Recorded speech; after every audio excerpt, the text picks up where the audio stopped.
friends, welcome back. Now we are going to start with the marathon revision session of Ind AS 41 Agriculture. Now it's a very interesting topic. छोटा सा topic है, like इसको quickly recap करेंगे, पूरा chapter को एक बार पूरा properly thoroughly revise कर लेंगे. तो सबसे पहले ये जो चैप्टर है एग्रीकल्चर, ये एप्लीकेबल है in case you are in the business of any. Ind AS 41 इसकी एप्लीकेबिलिटी आपको कब आती है? when you are in the business of biological assets or you are in the business of growing the agricultural products. Correct? like fishing में है आप लोग animal husbandry में हो, आप लोग पोल्ट्री फार्मिंग में हो. करेक्ट? आप लोग agricultural like fruits and vegetables को ग्रो करते हो. तो इन सच केस आपको ये जो स्टैंडर्ड है उसकी एप्लीकेबिलिटी आ जाती है. So basically this chapter talks about the accounting treatment for biological assets, that is living plants and animals other than bearer plants, क्योंकि bearer plants आपका already Ind AS 16 में कवर हो चुका है. करेक्ट? तो इसके लिए स्टैंडर्ड वापस bearer plants को कवर करता नहीं है.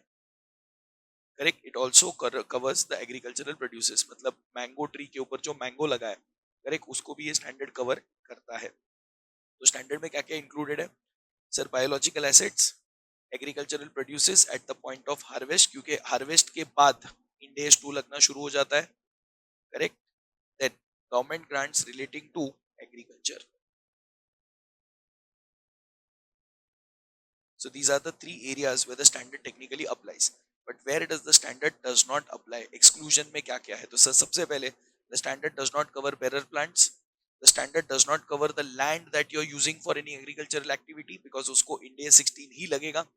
Just because the land is used for agricultural activity, you cannot say that the land is also accounted as per Ind AS 41. गलत है.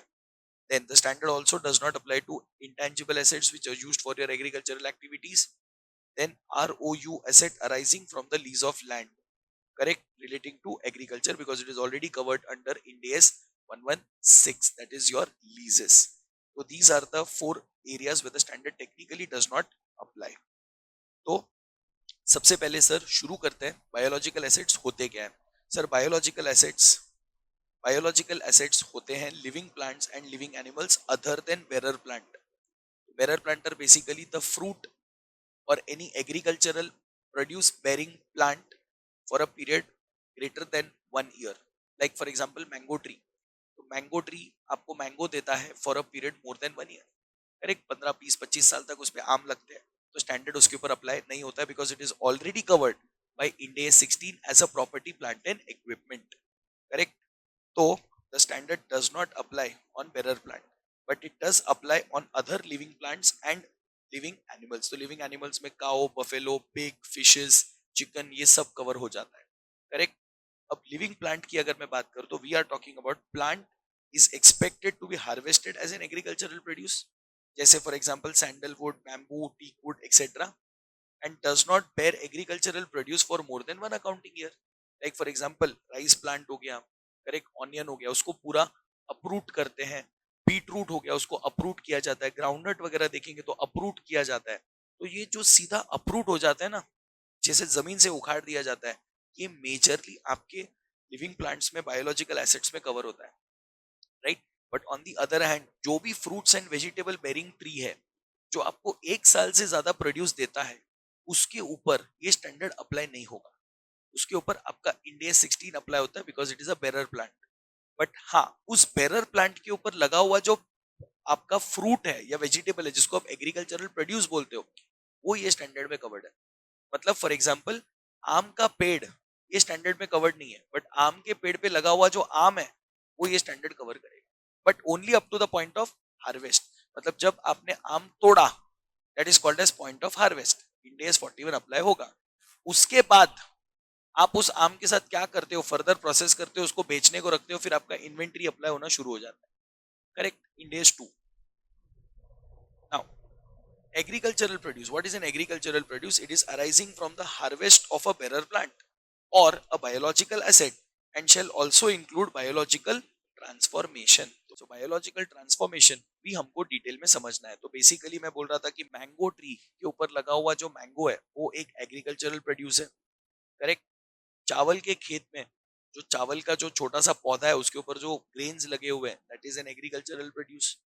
तो agricultural produce can either be from a bearer plant or it can be from a living plant or other than bearer plant जिसको आप बोलते हो. तो sir agricultural produce also covers the the agricultural produce also covers the biological transformation. Now what is biological transformation? Sir, biological transformation comprises of four elements, that is growth, degeneration, production, procreation. Growth means जैसे जैसे आपका कोई plant है या कोई animal है वो grow होते जाता है. जैसे फॉर एग्जांपल आपने एक छोटा सा गाय का बछड़ा खरीदा, करेक्ट, 3 महीने का बछड़ा खरीदा तो वो इतना छोटा रहता है ऐसा. बट जैसे जैसे वो ग्रो होता है 1 साल का, 2 साल का, 3 साल का, तो वो एक फुल साइज एडल्ट में कन्वर्ट होता है. That is called as growth. तो बायोलॉजिकल ट्रांसफॉर्मेशन ये होना बहुत जरूरी है, करेक्ट. तो इन डेज 41 अप्लाई होने के लिए बायोलॉजिकल ट्रांसफॉर्मेशन का जरूरी होता है. लाइक अभी जैसे फॉर एग्जांपल समंदर में जो मछली है वो खुद ग्रो करता है, आप उसके लिए कोई योगदान नहीं करते हो, आप जाके समंदर में खाना नहीं देते हो, वो खुद ही समंदर में इतना खाना है उनके लिए कि वो खा के वो मच्छी खुद बड़ा हो जाता है.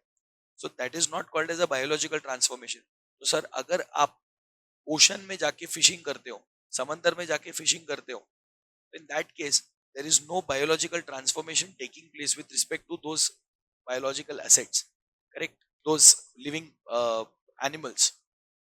तो उसमें आपका कोई योगदान नहीं है, वो खुद ही ग्रो हो रहे हैं, तो उसमें कोई बायोलॉजिकल ट्रांसफॉर्मेशन आपकी तरफ से हो ही नहीं रहा है, तो फिर आपको ये स्टैंडर्ड अप्लाई होगा ही नहीं. बट वही अगर आपने अपने जमीन पर आर्टिफिशियल पॉन्ड्स बनाए, करेक्ट, और उस आर्टिफिशियल पॉन्ड्स में आपने छोटे छोटे फिशेस डाले और आज वो छोटे फिशेस बड़े फिशेस में ग्रो हो चुके हैं, correct. So in that case it will be considered as what कि agricultural produce है and biological transformation has taken place, so that fishes would be considered as what, it is considered as your agricultural produce only, correct. उसके अंदर biological transformation हुआ है और आपका Ind AS 41 जो है वो अप्लाई होगा. Then degeneration is the decrease in the product, the decrease in the quality of the product, right. Like for example आप लोग मिल्किंग इंडस्ट्री में हो और आपके पास काफी सारे काउज एंड बफेलोज है, तो एक पॉइंट आता है सर जब काउ या बफेलो ओल्ड हो जाती है and it is not capable of giving milk any further, correct.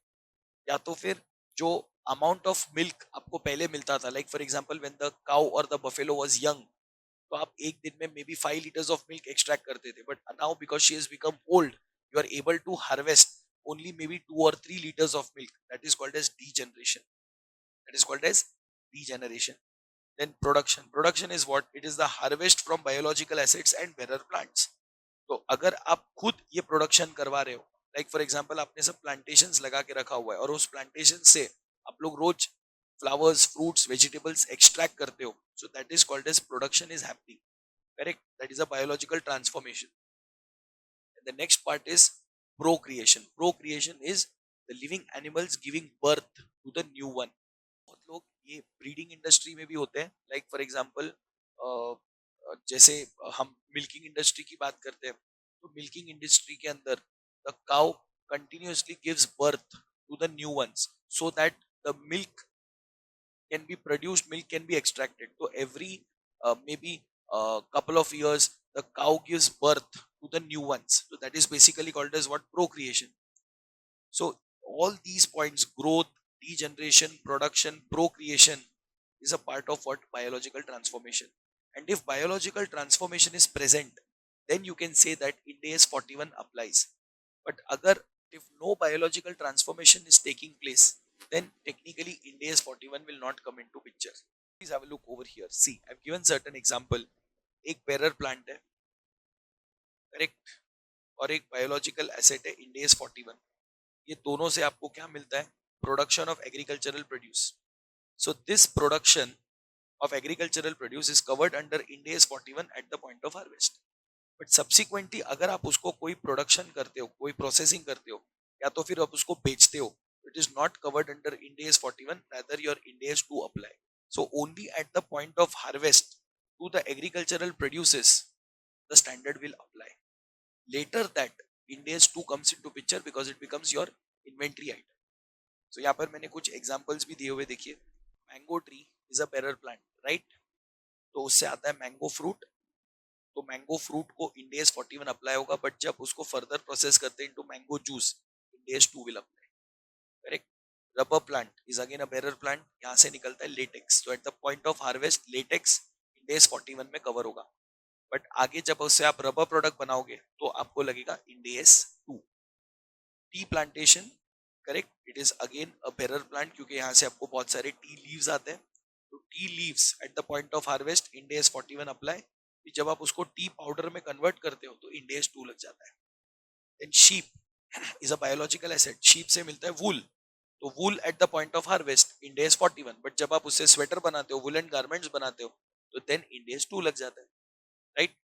Then cow, biological asset, correct, उससे आप निकालते हो मिल्क, तो milk at the point of harvest Ind AS 41 applies, correct?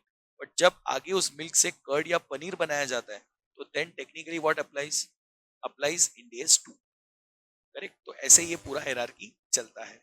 So now what is the recognition criteria? So recognition criteria is exactly same as what you guys have learned under Ind AS 16. That is, there should be probable future economic benefit.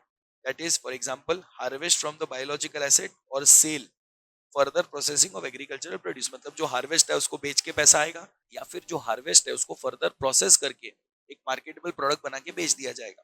तो you will definitely have probable future economic benefits.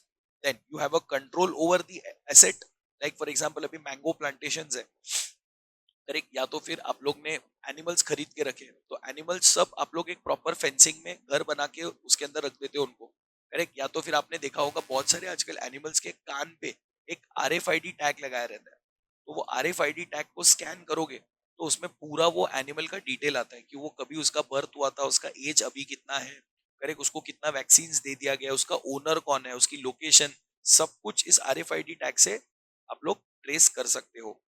Then control और fair value of the asset can be measured reliably, that is cost और fair value, क्योंकि generally Ind AS 41 में आपका जो valuation है वो fair value पर ही होता है, तो फेयर वैल्यू मेजर रिलायबली होना चाहिए, बट अगर फेयर वैल्यू अवेलेबल नहीं है तो you can go for the cost as well, correct?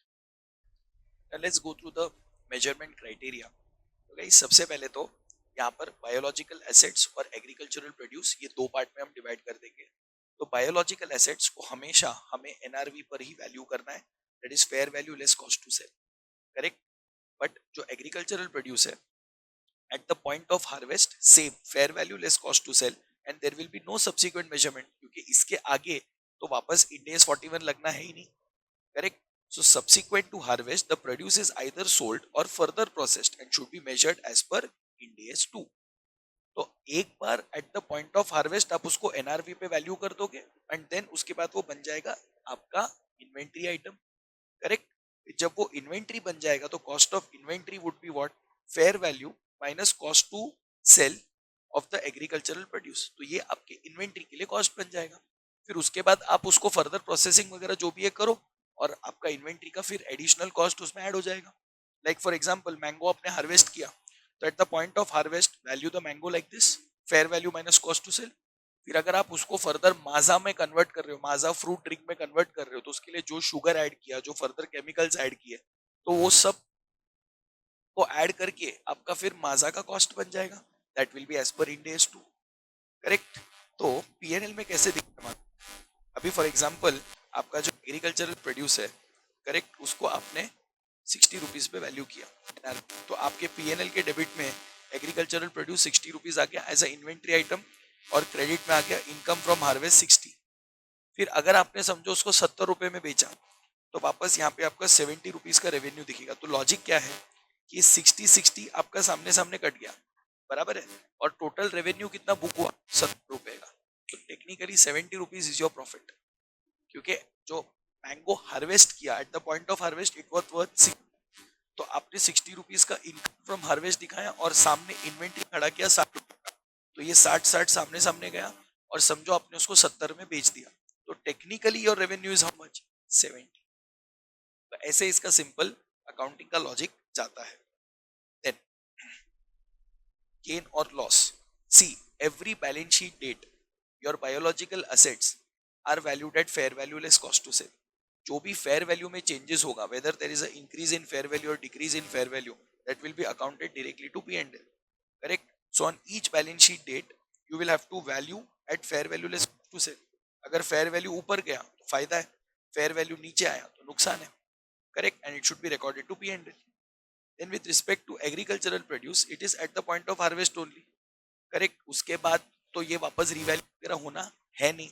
तो at the point of harvest जो भी आपका फेयर वैल्यू माइनस सीटीएस है वो सीधा पीएनएल में क्रेडिट हो जाते हैं, जो मैंने अभी आपको थोड़ी देर पहले बताया. तो उसकी जर्नल एंट्री कैसी बनेगी? एग्रीकल्चरल प्रोड्यूस अकाउंट डेबिट, जो कि आपका इन्वेंट्री बन चुका है, to income from harvest. And this agricultural produce is nothing but cost of inventory as per Ind AS 2. अभी आपको थोड़ी देर पहले बताया था मैंने, राइट. तो ये सिंपल लॉजिक है आपका with respect to biological assets and agricultural produce. Then exception for measuring the biological assets at fair value, and this does not apply to agricultural produce. Means agricultural produce तो आपको fair value पर ही account करना है, but there are situations where the biological assets can be measured at cost. तो ऐसा कब हो सकता है कि when the fair value of the biological asset cannot be measured, go for cost approach. Cost approach मतलब cost minus depreciation charge करना पड़ेगा. Then the cost approach is adopted in measuring the bioassets if the fair value is not determined reliably and alternative fair value is unreliable. मतलब in short, you don't have any reliable fair value, and that is the reason why you go for cost only. But अगर आगे जाकर subsequently fair value becomes certain or can be measured reliably, so in such case then you have to measure your biological assets at fair value less CTS, and the difference between the fair value and the net cost that you have recorded, the WDV that you have recorded, will be immediately recognized to P&L. And फिर यहां से आपको fair value पर ही जाना है, फिर आप दोबारा कॉस्ट मॉडल पे जा नहीं सकते क्योंकि फेयर वैल्यू मिल चुका है. तो मॉडल ऑफ द स्टोरी क्या है? इनिशियल रिकॉग्निशन अगर आपने कॉस्ट पे किया तो चलेगा, फिर बाद में आप फेयर वैल्यू पे जंप मार सकते हो. बट अगर आपने इनिशियली ही फेयर वैल्यू पे रिकॉर्ड कर दिया है तो उसके बाद आप कभी कॉस्ट मॉडल पे जा नहीं सकते, क्योंकि स्टैंडर्ड फिर आप आगे आके ये भी नहीं बोल सकते कि सर अभी मेरे को फेयर वैल्यू नहीं मिलता है. स्टैंडर्ड बोलेगा पहले जहां से लाया ना फेयर वैल्यू वहीं से ले आ जा. ऐसा बोल नहीं सकते आप कि पहले फेयर वैल्यू था अभी फेयर वैल्यू नहीं है. Correct. So this exception rule is applicable only on initial recognition. मतलब इनिशियली ही आप कॉस्ट मॉडल पे जा सकते हो, बाद में आपको ऑप्शन नहीं. करेक्ट. सो एक सिंपल मैंने यहाँ पर अंडरस्टैंडिंग दिया है. देखिए, इनिशियल मेजरमेंट अगर कॉस्ट पे हुआ है तो सब्सिक्वेंटली आपको फेयर वैल्यू पे जंप मारने का ऑप्शन है जब फेयर वैल्यू अवेलेबल हो जाएगा. बट अगर इनिशियली आप फेयर वैल्यू पे ही हो तो बाद में आप कॉस्ट अप्रोच पे जा नहीं सकते, अलाउड ही नहीं. Correct. Then further, sometimes the cost of biological asset recognized is equal to fair value if there is very little biological transformation happened on the balance sheet date and biological transformation is immaterial. मतलब आपने समझो cost पे record किया, बराबर है. अब आपको 31 मार्च को बोल रहे हो फेयर वैल्यू पे रिकॉर्ड करना है, बट सर फेयर वैल्यू में कोई ज्यादा चेंजेस है ही नहीं, तो जो कॉस्ट है वही उसका फेयर वैल्यू मान लिया जाएगा. क्यों? क्योंकि सर एसेट में कोई बड़ा चेंजेस हुआ नहीं है और जो चेंज हुआ है वो भी इमटेरियल है, तो ऐसे फेयर वैल्यू पे जाके कोई मतलब ही नहीं है. तो जो कॉस्ट है वही उसका फेयर वैल्यू मान लिया जाएगा. फिर अगले बैलेंस शीट डेट पे चेक करो ना, अगर अगले बैलेंस शीट डेट पे कुछ अच्छा खासा बायोलॉजिकल ट्रांसफॉर्मेशन हुआ है और बहुत ड्रास्टिक चेंज है फेयर वैल्यू में, तो बेशक फेयर वैल्यू पे चले जाओ, दिक्कत क्या है. करेक्ट. चलिए, नाउ हमने इंडेस 36 में पढ़ा है कि अगर आपका किसी पार्टी के साथ कोई बाइंडिंग सेल एग्रीमेंट हुआ है तो बाइंडिंग सेल एग्रीमेंट की जो प्राइस होती है that is equal to the fair value. ये हमने इंडेस 36 में पढ़ा. बट क्या ये लॉजिक इंडेस 41 में लगेगा? क्या इंडेस 41 में binding sale agreement price will be equal to the fair value? Sir to this is no. क्योंकि सर हम लोगों को binding sale agreement price fair value नहीं कंसीडर करना है. क्यों? क्योंकि हमें फेयर वैल्यू कंसीडर करना होता है eight the point of harvest. अभी समझो मैंने सामने वाले के साथ कॉन्ट्रैक्ट किया कि 6 महीने के बाद तेरे खेत में जितने भी आलू लगेंगे सारे आलू मैं खरीद लूंगा और मैं तेरे को आज एक आलू का 6 रुपया, 1 किलो आलू का 6 रुपया दूंगा. तो मैंने 6 रुपया पर केजी आपको फाइनल किया आज, बट आलू हार्वेस्ट कब होगा? 6 महीने बाद. तो मुझे कंसिडर करना पड़ता है fair value at the point of harvest. इसके लिए ये लॉजिक अप्लाई नहीं होगा। तो बाइंडिंग सेल एग्रीमेंट प्राइस आज बुक किया है, करेक्ट, तो how can that be considered as fair value at the point of harvest? इसके लिए the binding sale agreement price will not be equal to the fair value of the agricultural produce, because remember we have to consider the fair value at the point of harvest. तो यहाँ पे मैंने लिखा भी वो point देखिए, since agricultural produce is measured at fair value less CTS at point of harvest and binding sale agreement is entered into before the point of harvest, hence this rule cannot be breached, correct? Then एक और आखिरी point है जो हमको यहाँ पे करना है, now with respect to the government grant part that we'll be covering with the Ind AS 20 itself। तो Ind AS 20 के साथ ही हम लोग गवर्नमेंट ग्रांट जो एग्रीकल्चरल प्रोड्यूस के रिलेटेड है, जो एग्रीकल्चर एक्टिविटी के रिलेटेड गवर्नमेंट ग्रांट है, वो भी हम Ind AS 20 के साथ ही कवर कर लेंगे। सो एक आखिरी पॉइंट बचता है जो हमको Ind AS 41 में रिकैप करना है, that is if the fair value of the biological asset can be measured only along with the land attached। क्योंकि कभी कभी ऐसा होता है कि ये जमीन है, करेक्ट, इसके ऊपर सैंडलवुड ट्रीज का प्लांटेशन है। अब सैंडलवुड ट्रीज को ग्रो होने को 30 इयर्स लगता है, करेक्ट। अभी मेरे को चाहिए इसका फेयर वैल्यू। अभी fair value of a 10 year tree और अ 8 year tree is not available. तो ऐसे केस में ये पूरा एक सिंगल फेयर वैल्यू आता है जिसके अंदर लैंड का भी फेयर वैल्यू इंक्लूडेड होता है। तो वो क्या बोलते हैं कि मैं पूरा तेरा प्लांटेशन खरीद लूंगा 5 करोड़ में, बराबर है। तो अभी इसमें जमीन के लिए कितना है, प्लांटेशन के लिए कितना है, ये मालूम नहीं पड़ता है। क्यों? क्योंकि 10 साल 8 साल का पेड़ मार्केट में बिकता ही नहीं है। तो 10 साल 8 साल के पेड़ का वैल्यू कहां से आएगा? तो ऐसे केस में how to segregate the value, तो वो लोग क्या बोलते हैं, you find out the total fair value of the entire plantation with the land. तो समझो एक मेरे को पार्टी मिला, उसने मेरे को बोला देख तेरा जो ये लैंड है और जो पेड़ है मैं उसका 5 करोड़ देगा। तो वो 5 करोड़ मिल गया fair value of the plantation with land, बरोबर है। अभी आप कैलकुलेट करो fair value of the land separately. ये जमीन का तो फेयर वैल्यू मिल ही जाएगा ना, हाँ सर वो मिल जाएगा। तो समझो 2 करोड़ की जमीन है, तो सर वो आपको 5 करोड़ देने को तैयार है जिसमें 2 करोड़ तो जमीन का वैल्यू है।